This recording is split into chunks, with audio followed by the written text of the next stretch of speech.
यहाँ देखो कल अपन ने देखा था रोटर रेजिस्टेंस कंट्रोल मेथड, तो उसमें अपन ने क्या देखा था कि आप रोटर का रेजिस्टेंस ऐड करते हो तो इससे क्या होता है आपकी स्पीड भी कंट्रोल हो जाती है।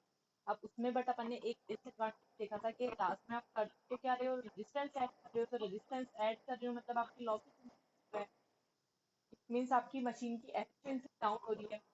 अपन ने एक दूसरा अल्टरनेटिव ढूंढा, अपन ने दूसरा मेथड ढूंढा, उसके बाद अपन स्लिप रिकवरी स्कीम, ठीक है, स्लिप पावर रिकवरी स्कीम। हम देखो इस वाले मेथड में क्या है, समझ आया ना किसकी बात कर रहे हैं अपन। ये देखो सबसे पहले वाला मेथड था कि एडिंग टोटल रेजिस्टेंस था, इसमें अपन क्या कहते थे, रेजिस्टेंस ऐड करेंगे तो टॉर्क प्रोपोर्शनल होता था एस अपॉन आर टू। तो अपन कहते थे कि ये रेजिस्टेंस इंक्रीज करेंगे, टॉर्क कांस्टेंट रखना है तो स्लिप इंक्रीज हो जाएगी, और स्लिप इंक्रीज हो जाएगी तो अपनी चेंज हो जाएगी। तो ये सब अपन ने पढ़ा था, लेकिन फिर अपन ने बोला कि लास्ट में अपन कर क्या रहे, रेजिस्टेंस बढ़ा रहे, जितना ज्यादा आप रेजिस्टेंस बढ़ाओगे उतने ज्यादा आपके लॉसेस बढ़ेंगे, आपकी एफिशिएंसी कम होगी। इसलिए ये मेथड अपन अच्छे से यूज नहीं कर पा रहे थे, तो अपन ने इसका एक अल्टरनेटिव ढूंढा, तो ये दूसरा मेथड है एनर्जी एफिशिएंट ड्राइव, या फिर इसे बोला जाता है स्लिप पावर रिकवरी स्कीम। आप देखो इसमें क्या होता है, स्लिप पावर रिकवरी स्कीम में in rotor resistance control method of speed control, तो अपन ने लास्ट वाला मेथड पढ़ा, the slip power is wasted in the external resistance hence the efficiency reduce. तो लास्ट वाले मेथड में क्या था, जो स्लिप पावर थी, कुछ पावर का अमाउंट था वो वेस्ट हो रहा था रेजिस्टेंस पर, एफिशिएंसी रिड्यूस हो रही थी। However, instead of wasting slip power in the external circuit, it can be recovered and supply back in order to improve the overall activity। तो ये क्या कह रहा है, अगर अपन उस रेजिस्टेंस में वेस्ट ना करें वो पावर, और वो पावर अपन वापस से सप्लाई को दे दे, तो इससे क्या होगा, अपनी डिवाइस बहुत अच्छी बनेगी, अपनी एफिशिएंसी बहुत अच्छी होगी। एक मेथड तो अपन ने ये पढ़ा कि इसमें रेजिस्टेंस हटा देते हैं, तो क्या होता था, एक्स्ट्रा करंट फ्लो हो रही है, आपके पास आई स्क्वायर आर लॉस हो रहा है, एफिशिएंसी कम हो रही है। और दूसरी जगह ये कह रहा है कि इसमें वेस्ट ना करके अपन जहाँ पे जितनी पावर वेस्ट हो रही थी वो पावर अपन वापस से सप्लाई को दे दें, तो क्या होगा, अपनी एफिशिएंसी भी बढ़ेगी और अपने सिस्टम भी इम्प्रूव होगा। ठीक है, तो this scheme of recovering the power, तो ये पावर रिकवरी की स्कीम है, पावर को अपन को वापस से ट्रांसमिट करना है, is called slip power recovery scheme. इस मेथड को कहते हैं स्लिप पावर रिकवरी स्कीम।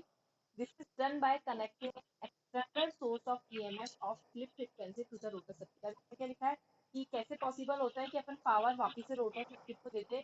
अपन थ्योरिकली तो ऐसे बोलते हैं कि अपन एक ईएमएफ क्रिएट, एक सोर्स, एडिशनल सोर्स अपन ऐड कर देंगे रोटर के साथ। अब इसकी फ्रीक्वेंसी क्या होनी चाहिए, इसकी वही फ्रीक्वेंसी होगी, फ्रीक्वेंसी है तभी तो होगा। अगर इसकी फ्रीक्वेंसी अपन इतना बोलते हैं, इसकी फ्रीक्वेंसी भी क्या होनी चाहिए, इतनी होनी चाहिए।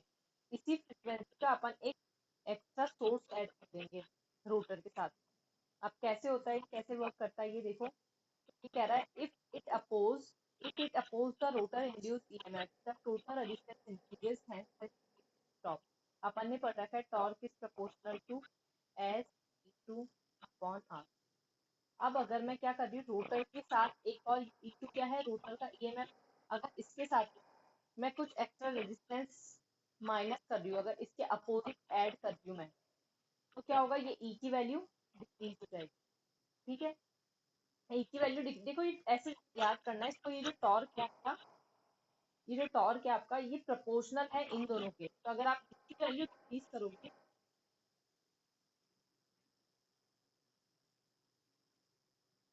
ये जो टॉर्क है आपका वो प्रोपोर्शनल है इसके, तो अगर मैं ऑन ई की वैल्यू डिक्रीज कर रही हूँ, बाकी ये दोनों चीजें कांस्टेंट है, ये चीज डिक्रीज करूंगी, ये प्रोपोर्शनल है ना ये। अगर मैं ओनली स्लिप की वैल्यू डिक्रीज करूंगी, बाकी सब कांस्टेंट रखूंगी, तो भी ये डिक्रीज होगा। अगर मैं ओनली रेजिस्टेंस की वैल्यू डिक्रीज करूंगी, बाकी ये सब कांस्टेंट रखूंगी, तो इसकी वैल्यू क्या फर्क पड़ेगा, ये इंक्रीज हो जाएगा। क्यों, क्योंकि इनवर्सली है ना, देखो ये अगर ये इसके साथ ऊपर लिखा हुआ होता तो ये इसके साथ में क्या होता, डायरेक्ट प्रोपोर्शनल होता, लेकिन ये डिनोमिनेटर में लिखा हुआ है, तो ये इसके साथ इनवर्सली प्रोपोर्शनल में है, तो आप लोगों को कंफ्यूजन नहीं होगा। तो देखो कैसे याद रखते हैं इन सब चीज को, बहुत easy है। अगर अपन सब कुछ कांस्टेंट रख रहे हैं, मैं बोल रही हूँ मैं बस इस ई चेंज कर रही हूँ, इस ई की वैल्यू को मैं इंक्रीज कर रही हूँ, बाकी कुछ भी नहीं कर रही हूँ, बस की वैल्यू को इंक्रीज कर रही हूँ, ये भी कांस्टेंट, ये भी कांस्टेंट, तो इस पे क्या फर्क पड़ेगा, तो अपन लिखेंगे ये और ये डायरेक्ट है, तो ये इंक्रीज हो। ठीक है, अब अगर मैं आपको बोलती हूँ कि सब कुछ कांस्टेंट रखो, केवल इस स्लिप की वैल्यू को इंक्रीज कर दो, तब क्या होगा, तो ये अभी भी प्रोपोर्शनल है, तो ये भी इंक्रीज हो जाएगा। थर्ड केस है कि मैं आपको कह रही हूँ कि अब की बार अपन क्या कर रहे हैं, केवल इस रेजिस्टेंस की वैल्यू को इंक्रीज कर रहे हैं। इसकी वैल्यू को मैंने इंक्रीज कर दी बाकी, और इसमें मैंने कोई चेंज नहीं करा, इसकी वैल्यू इंक्रीज कर दी। तो अब क्या होगा, आप देखो ये और ये इनवर्स प्रोपोर्शनल है ना, तो ये इंक्रीज करोगे तो अब ये डिक्रीज होगा। समझ आ रही है चीजें? अगर ये आर यहाँ पे लिखा हुआ होता तो क्या होता, ये इंक्रीज करते तो ये इंक्रीज हो जाता। लेकिन अभी ये क्या, ये तो आपका अंश में लिखा है और ये आपका हर में है, ये न्यूमिनेटर में है, ये डिनोमिनेटर में है, तो ये क्या है, इनवर्सली प्रोपोर्शनल है। इनवर्सली है तो इनवर्सली का मतलब क्या है, इसको आप इंक्रीज करोगे तो दूसरी चीज आपकी डिक्रीज हो जाएगी। तो अगर मैं इसको इंक्रीज कर रही हूँ, ये वाली चीज मेरी डिक्रीज हो जाएगी। अगर मैं आपको उल्टा बोलूँ कि मैं इसको डिक्रीज कर रही हूँ, ये वाली चीज इंक्रीज हो जाएगी। ये इनवर्सली है, ये डायरेक्टली प्रोपोर्शनल में है, ये इनवर्सली प्रोपोर्शनल में है। ये चीज समझ आ रही है?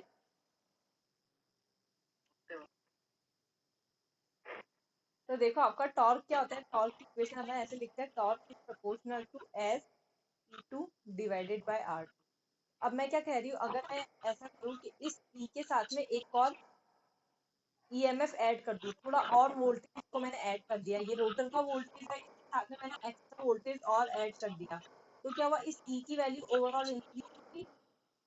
तो अब क्या होगा, ये इंक्रीज होगी तो ये वाली वैल्यू भी इंक्रीज हो जाएगी। बट मैं आपको कह रही हूँ कि नहीं, मुझे टॉर्क को कांस्टेंट रखना है, मैं नहीं चाहती कि मेरी ये वाली चीज भी। तो क्या होगा, आपकी स्लिप की वैल्यू इंक्रीज हो जाएगी। समझ आ रहा है? इसको ऐसे देखो कि ये वही एबीसी वाली चीज है कि torque is proportional to S upon E2। अब इस E2 को मैंने इंक्रीज कर दिया, पहले ओनली E2 था, E2 डैश भी इसके साथ ऐड कर दिया, तो ये वाली चीज इंक्रीज हो गई। तो अब ये भी इंक्रीज हो गई, लेकिन मैं चाहती हूँ कि ये इंक्रीज ना हो, ये वैल्यू कांस्टेंट रखे। क्या होगा, इसको डिक्रीज देना पड़ेगा। ये वही चीज है कि C equals to A cross B। तो अगर मान लो B इंक्रीज कर रहे हो और आप चाहते हो C कांस्टेंट रहे, तो इंक्रीज करना पड़ेगा। जैसे कि अपन ने देखा था ना ये एग्जांपल, कि यहाँ पे 100 है और ये है आपका 50 और ये है आपका 2। तो अगर मैं इस 2 को इंक्रीज करती हूँ, तो मैं इंक्रीज करके 4 करती हूँ और मैं चाहती हूँ कि मेरा आंसर अभी 100 ही आए, मुझे इसकी वैल्यू को, इसको मैंने इंक्रीज किया, इसको मुझे डिक्रीज करना पड़ेगा उसी, तभी मेरी ये वाली चीज कांस्टेंट रहेगी। समझ आया? तो अपन इसमें यही कर रहे हैं कि आपका torque is proportional to slip into rotor का वोल्टेज। अगर आप रोटर का वोल्टेज बढ़ाओगे तो स्लिप आपकी कम हो जाएगी। ठीक है, स्लिप आपकी कम हो जाएगी तो आपकी वैल्यू इंक्रीज हो जाएगी। सेकंड केस देखो, सेकंड केस है आपका torque again proportional to S. अगर मैं इस E2 का इसको थोड़ा कम कर दूं, ऐसा कुछ अरेंजमेंट करूं जिससे मेरा रोटर का वोल्टेज कम हो जाए, तो कम हो गई। अगर मेरे को इसको कांस्टेंट रखना है तो कांस्टेंट के लिए क्या करूंगी, इसको बढ़ाऊंगी। तो अगर ये वाली चीज बढ़ेगी तो वैल्यू कम होगी। ये और ये दोनों इससे कि प्रोपोर्शनल होता है, बढ़ेगा तो ये कम होगा, ये कम होगा तो ये बढ़ेगा। इस तरह से क्या होगा, इस वोल्टेज को ज्यादा कम करके मैं और लास्ट में मेरी स्पीड कंट्रोल कर सकती हूँ। तो यही अपना मेथड है कि आप क्या करोगे, जो रोटर का वोल्टेज को बढ़ाओगे तो स्पीड चेंज होगी, कम करोगे तो स्पीड चेंज होगी। अब आपको देखना है कि आप उसका वोल्टेज कैसे बढ़ा सकते हो और कैसे कम कर सकते हो। तो बेसिक मेन लॉजिक ये है, अपन इस पे काम करेंगे। ये चीज समझ में नहीं आई तो बोलो वापस से, कि अपना यही मेथड है। अब मैं आपको ये बताऊंगी कि आप कैसे वोल्टेज ऐड कर सकते हो, कैसे आप इसको माइनस कर सकते हो। तो बाकी ऐड करने से क्या होगा और कैसे स्पीड चेंज होगी, समझ में आ रहा है? स्पीड करना है क्या किसी भी स्टूडेंट के लिए?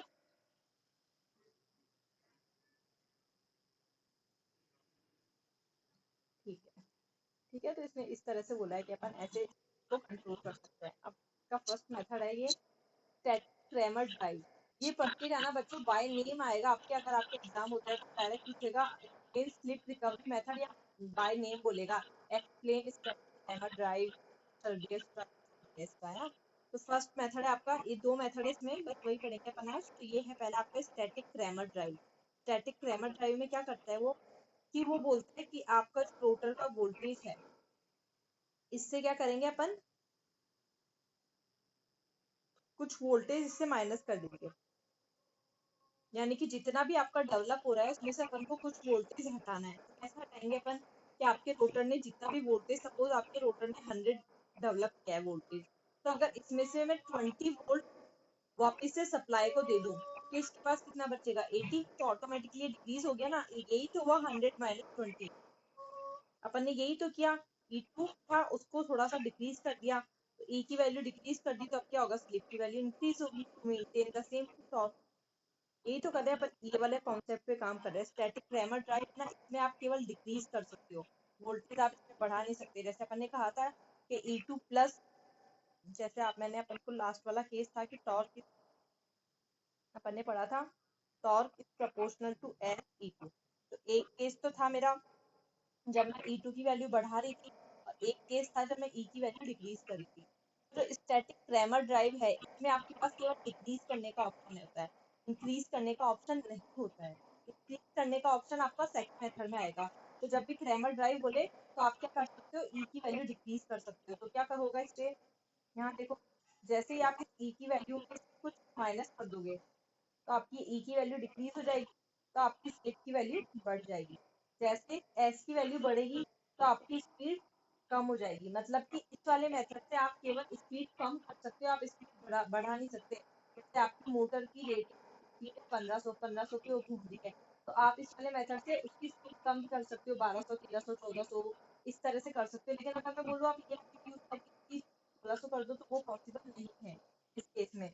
क्यों पॉसिबल नहीं है, क्योंकि इसमें अपन ओनली वोल्टेज कम करते हैं, इंक्रीज नहीं करते। तो आप पहले देखो कम कैसे करते हैं अपन। देखो यहाँ क्या करते हैं अपन, ये अपनी सप्लाई है, ठीक है, इस सप्लाई से अपन ने कनेक्ट किया स्टेटर को। जैसे अपन हमेशा बोलते हैं ये आपका स्टेटर है, यहाँ से आपने ये सप्लाई कनेक्ट। अब ये आ गया रोटर। अब रोटर में प्रोड्यूस हो रहा है ना आपका E2, तो यहाँ पे तो E1 होता है, ये E2 तो हुआ रोटर में। तो अब रोटर से ये लिया अपन ने पावर, तो रोटर से कुछ अपन ने यहाँ पे ये लाइन कनेक्ट करी। अपन क्या करेंगे, सबसे पहले एक लगाएंगे अपन रेक्टिफायर। रेक्टिफायर क्या करेगा, यहाँ पे आपके पास AC डेवलप हुआ था, इस AC को DC में चेंज कर देगा। फिर यहाँ पे अपन लगाएंगे इंडक्टर। इंडक्टर क्या करेगा, अगेन अपन ने कल ही डिस्कस किया था, जो DC है उसको स्मूथ करेगा, जितने भी रिपल्स हैं उनको रिमूव करेगा। फिर उसके बाद में यहाँ अपन लगाएंगे अब एक इन्वर्टर। इन्वर्टर क्या करेगा, DC को अगेन AC में चेंज कर देगा, और ये AC अपन दे देंगे सप्लाई। तो यहाँ से अपन ने इस तरह से पावर निकाली, उसको DC में चेंज किया, फिर वापस से AC में चेंज किया, और फिर अपन ने सप्लाई की। समझ आया कुछ किस तरह से अपन ने जो बोला था ना कि E2 की वैल्यू को अपन डिक्रीज करेंगे, तो कैसे डिक्रीज कर रहे हैं अपन। ये आपका स्टेटर है, ये आपका रोटर है। स्टेटर को तो अपन सप्लाई देते हैं इंडक्शन मोटर पे स्टार्ट करने के लिए। अब रोटर में जो पावर डेवलप हुई है, रोटर से आप इस तरह से पावर लो, यहाँ पे आप लगाओ रेक्टिफायर। रेक्टिफायर क्या करेगा, आपकी इस AC पावर को DC पावर में चेंज कर देगा। फिर एक लगेगा इंडक्टर, देन एक आएगा आपका इन्वर्टर। इन्वर्टर क्या करेगा, अगेन इस DC पावर को AC पावर में चेंज कर देगा, और ये AC पावर आप अगेन सप्लाई को दे दो इस तरह से। तो यहाँ से पावर आपने खोल, तो यहाँ पे जो E2 हुआ था उसका थोड़ा सा पार्ट आपने यहाँ पे देके सप्लाई को दे दिया, तो क्या हुआ, E2 माइनस E हो गया। इस तरह से अपन ने की वैल्यू डिक्रीज कर दी, की वैल्यू इंक्रीज हो जाएगी, और आपकी डिक्रीज हो जाएगी।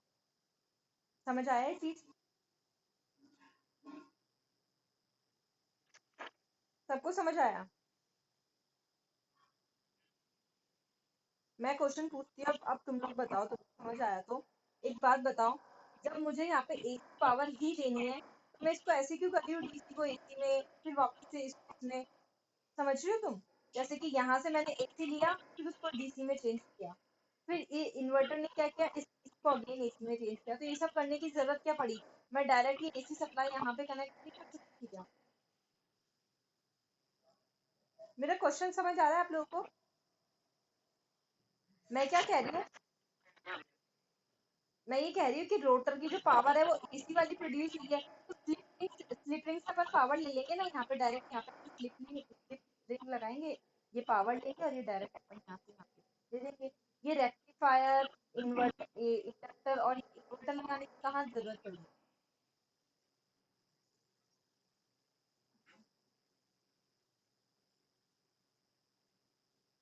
बताओ।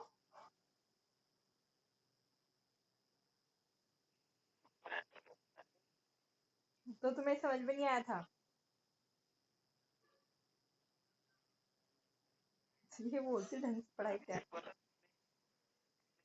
उसने एटलीस्ट बोला तो सही, क्योंकि तो पहले भी नहीं बोला, समझ में नहीं आया और अभी भी क्यों पूछ रहे हैं। यहाँ देखा तो रिकॉर्डिंग हो रही है, ऐसे कोई नहीं बोलेगा। हाँ देखो, स्टैटिक रैमर ड्राइव, इसमें अपन ने क्या किया है, ये स्टेटर है, ठीक है, यहाँ पे रोटर है। रोटर से अपन ने पावर लेके रेक्टिफायर को दिया है, देन ये अपना इंडक्टर है, देन ये अपना इन्वर्टर है और ये ट्रांसफार्मर है। तो ऐसा क्यों किया अपन ने, क्योंकि जो रोटर का वोल्टेज है वो तो सपोज अपना कम होगा, रोटर का वोल्टेज आपका होगा सपोज 100 वोल्ट, लेकिन जो पावर सप्लाई है ये तो हाई वोल्टेज की है, वो 220 वोल्ट की है। तो अगर आप यहाँ से थोड़ी सी पावर निकाल के 20 वोल्ट दोगे, तो आप ऐसे थोड़ी ना दे सकते हो, आपको की मैक्सिमम पावर देनी पड़ेगी, तो आपको ट्रांसफार्मर यूज करना पड़ेगा। एक ट्रांसफार्मर क्या करेगा, इस 20 वोल्ट को 20 वोल्ट में कन्वर्ट करेगा। तो अपन ने इसलिए यहाँ पे ट्रांसफार्मर यूज किया है, और ऐसे करने से क्या है, जितने भी हार्मोनिक्स है वो सब रिड्यूस हो जाता है। तो इसका पावर का लेवल मैच करने के लिए अपन ने ऐसा किया है कि पहले रेक्टिफायर से पास आउट किया है, फिर अपन ने इसको इन्वर्टर से पास आउट किया है, फिर एकदम इसको स्मूथ एसी बना के ट्रांसफार्मर को दिया है। तो ट्रांसफार्मर ने क्या किया, जितना ये वोल्टेज है यहाँ पे ऐड किया। ऐसे कोई ना 220 का है तो आप यहाँ पे 20 वोल्ट की लाइन ऐड कर दोगे तो उसमें ऐड हो जाएगा, ऐसे कोई ना वोल्टेज ऐड होता है। 220 का है तो आप 220 वोल्टेज का ही लाइन ऐड कर सकते हो। तो अपने पास तो यहाँ पे 20 वोल्ट है, तो उसको अपन डायरेक्टली कैसे कनेक्ट करेंगे, इसलिए अपन ने ये सारी किया। समझ आया? रिपीट करना है क्या कुछ भी?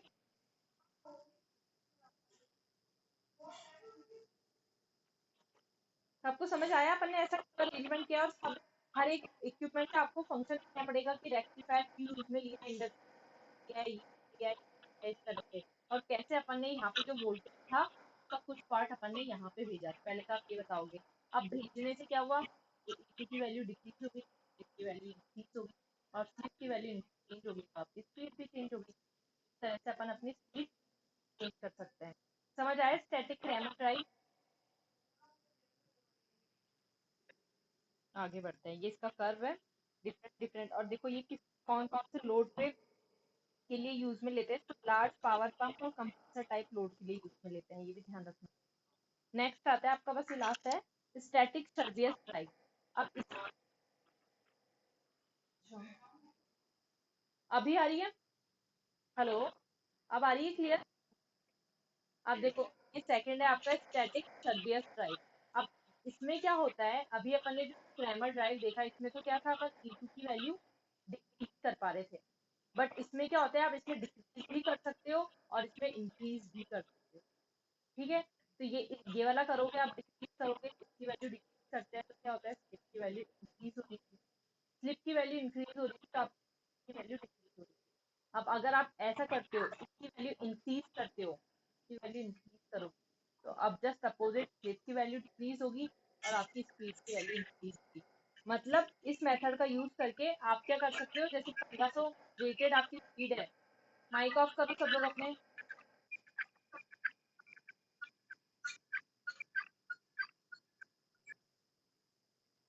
माइक ऑफ करो, माइक ऑफ, आप लोग माइक ऑफ कर लेते हो ना, इसलिए ऐसी प्रॉब्लम होती है। अमन माइक ऑफ करो।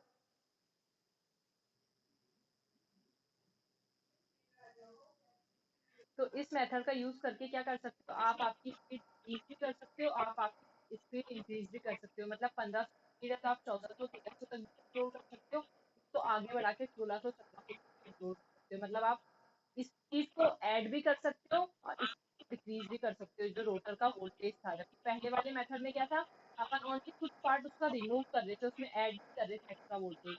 अब इसमें अपन ऐड करते हैं, तो बस ये देखना है अपन को कैसे ऐड करते हैं। तो देखो, स्टैटिक सर्विस ड्राइव क्या कह रहा है, in static Kramer drive the speed of the slip induction motor can control below synchronous speed, मतलब ओनली बिलो वाले पार्ट को कंट्रोल कर सकते हैं अपन।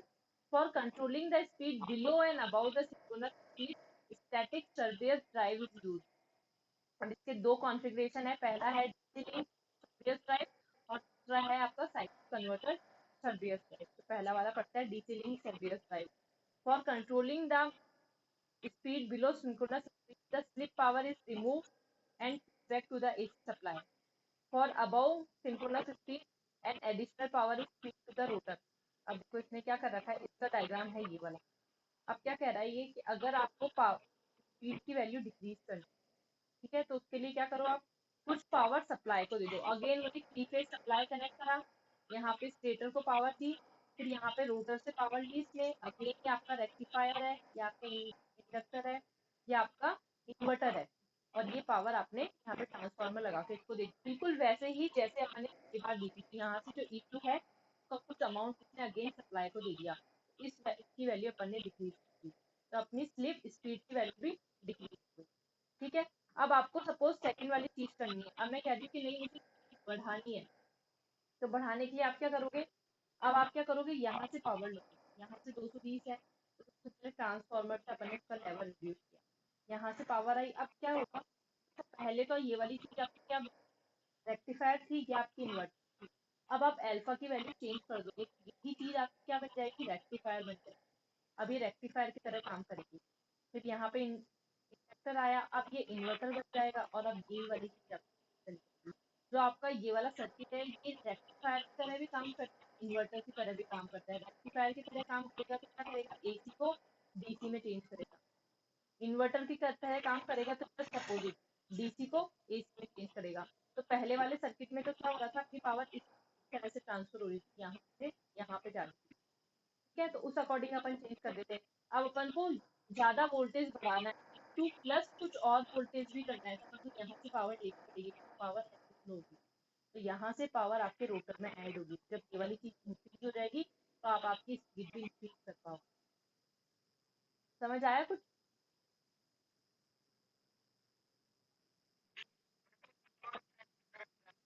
हाँ, इस वाले मेथड में जा सकती है। उसमें उसमें अपन ने ऐसे, आप दोनों साइड से कैसे जा सकते हैं, अपन इस अल्फा की वैल्यू कैसे चेंज कर सकते हैं। तो अल्फा होता है आपका फाइनिंग सर्किट, जो अपन ने थायरिस्टर में पढ़ा है, उसकी वैल्यू जब आप 90 से ज्यादा रखते हो ना, तो वो चीज आपकी इन्वर्टर की तरह काम करने लग जाती है। अगर इस अल्फा की वैल्यू आप 90 से कम रखते हो, तो वही चीज आपकी रेक्टिफायर की तरह काम करने लग जाती है। तो पहले वाले केस में तो क्या हो रहा था, अपन हमेशा इसको अपन ने परमानेंटली इसको सेट कर दिया था कि इसकी वैल्यू हमेशा 90 से कम रहेगी और इसकी वैल्यू हमेशा 90 से ज्यादा रहेगी, परमानेंट सेट करके रख दिया था। तो परमानेंटली क्या हो रहा था, ये रेक्टिफायर बन गया था, ये इन्वर्टर बन गया था, और अपनी करंट यहाँ से यहाँ पे जा रही थी।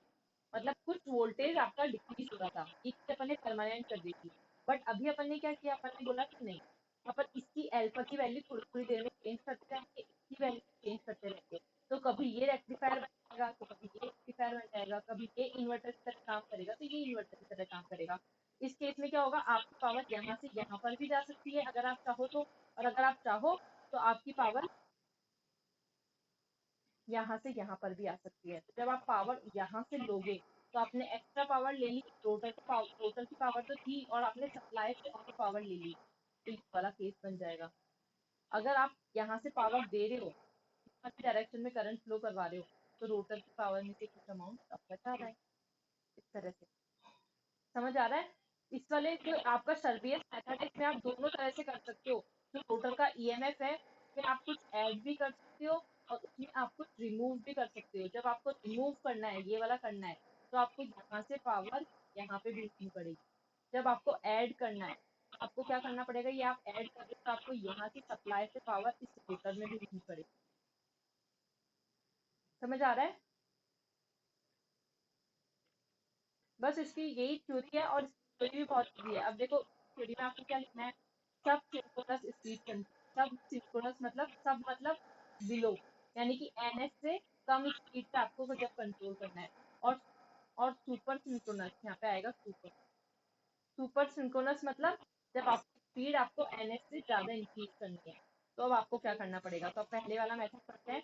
सब सिंक्रोनस मतलब इसका मतलब आपको आपकी स्पीड रिड्यूस करनी है। रिड्यूस करनी है मतलब आपको E2 की वैल्यू कम करनी पड़ेगी। E2 की वैल्यू कम करनी पड़ेगी मतलब E2 का कुछ अमाउंट आपको सप्लाई में देना पड़ेगा।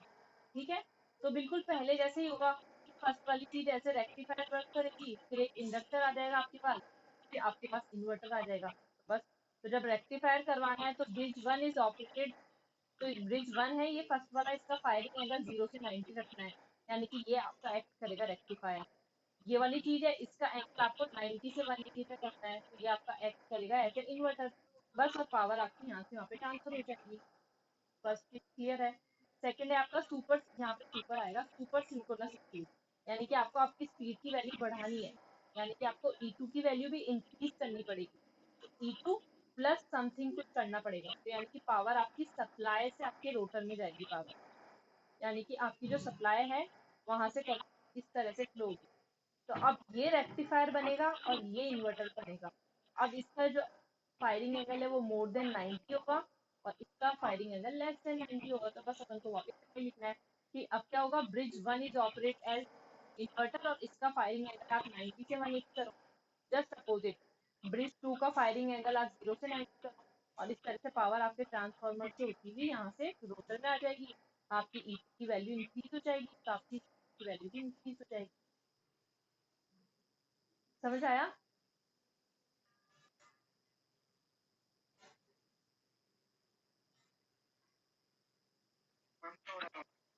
थोड़ा थोड़ा है ना, एक बार इसको रीड आउट करोगे ना तो अच्छे से समझ में आएगा। एक बार इसको रीड आउट करना। बेसिकली अपन को क्या करना है, अपन को ये देखना है कि ये मेथड पढ़ रहे हैं पर इसका बेसिक लॉजिक ये है कि ये आपका टॉर्क है, this is proportional to slip और ई। अब इस बार क्या कर रहे हैं अपन, इस E2 में चेंज कर रहे हैं। अगर इस E2 को आप बढ़ा दोगे तो क्या होगा, ये चीज कम हो जाएगी क्योंकि ये तो कांस्टेंट रखना है, ये चीज कम हो जाएगी। ये चीज कम हो जाएगी तो आपकी स्पीड की वैल्यू बढ़ जाएगी।